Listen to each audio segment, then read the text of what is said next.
कि बीजेपी सबसे बड़ी पार्टी है और कोई हंग असेंबली की बात यूपी में नहीं कर रहा है, सब क्लियर कट मेजोरिटी दे रहे हैं किसी एक को छोड़ दो तो सबके सब बीजेपी को दे रहे हैं। क्या बीजेपी की स्थिति ऐसी ही है कि 225, 30, 40 के आसपास आंकड़ा आ रहा है?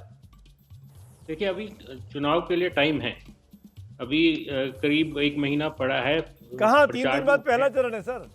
हाँ, पहला तो टाइम तो है ना, तो सिचुएशन 1 हफ्ते में बदल भी सकती है। तो हम ये नहीं कह सकते कि अभी जो प्री पोल है ये अभी की जो स्थिति है वो दर्शाता है, तो सिचुएशन बदल भी सकता है। तो जब ये एग्जिट पोल करेंगे तब और क्लियर हो जाएगी सिचुएशन। तो हम अभी ये नहीं कह सकते कि जो ये प्रोजेक्ट कर रहे हैं बिल्कुल सही है। आप मुझसे अधिक अनुभवी हैं प्रेमचंद जी, आप मुझे बताइए इस मामले में, जिस आदमी को वोट करना होता है वो क्या आखिरी दिन का वेट कर रहा होता है? और ऐसे कितने परसेंटेज वो लोग होते होंगे एक कॉन्स्टिट्यूंसी में जो आखिरी दिन ही सुबह तय करते जाते वक्त कि आज मैं इसको दूंगा, इसको नहीं दूंगा? नहीं, कैंपेनिंग का भी इफेक्ट होगा और लास्ट मोमेंट में डिसीजन चेंज भी हो जाता है। जैसे कोई फेंस सीटर्स होते हैं कई, कितने लोग होते हैं? 3%, 5%? हाँ, उनका प्रतिशत ज्यादा नहीं होता पर होते हैं।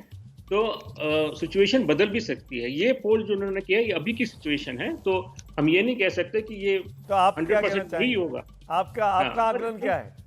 पर क्योंकि मेजॉरिटी पोल्स जो कह रहे हैं, मैं भी उसी से जाऊंगा कि मेजॉरिटी पोल्स जो बीजेपी को सिंगल लार्जेस्ट पार्टी या एब्सोल्यूट मेजॉरिटी से जीतने की बात कर रहे हैं, तो वो सही भी हो सकता है। जी मनीषा जी, आपकी राय?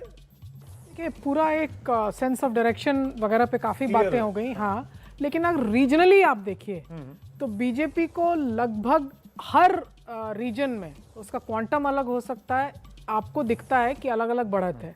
तो कहीं ना कहीं इस इलेक्शन का जो स्ट्रॉन्गेस्ट पॉइंट है रालोद और सपा गठबंधन का, वो ये है कि वो रीजनली चुनाव लड़ रहे हैं। लेकिन भाजपा की भी पकड़ जिस तरह के स्टेट इलेक्शन लड़ने की है कि वो किसी भी स्टेट इलेक्शन को अगर आप रीजनलाइज कीजिएगा तो वो लोकल लेवल पे जाके और कॉर्पोरेशन के चुनाव तक लड़ जाते हैं। तो कहीं ना कहीं पूर्वांचल में मैं घूम रही थी जब, तो उनको ये बात पता ही नहीं थी, भाजपा के समर्थकों को भी, कि हो सकता है कि पश्चिमी उत्तर प्रदेश में उनके मत जो है वो कम भी हो। इस तरह का मोमेंटम बीजेपी ने वहां बना रखा है। तो रीजनलाइज और लोकलाइज करना, जहां एक तरफ सपा का बल है वहीं भाजपा का भी बल है। मैं अंत करती हूँ इस बात को बतला के कि 2012 गुजरात को आप यदि याद करें तो सौराष्ट्र में बताया गया कि यहाँ कड़वा पटेल, लेउआ पटेल, पानी का बहुत बड़ा मामला है, सोनिया गांधी स्वयं गई। जितना रीजनलाइज किया गया उतना लोकलाइज करके और बीजेपी ने अलग अलग इलाकों में अलग अलग मुद्दे उठा के और अलग अलग तरीके से, जो लाभार्थी आप कहते हैं वो कोई एक कैटेगरी नहीं था, उसको देके उन्होंने लड़ लिया।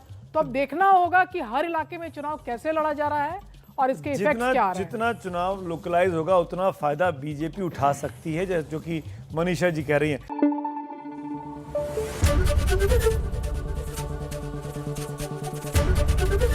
एबीपी न्यूज आपको रखे आगे।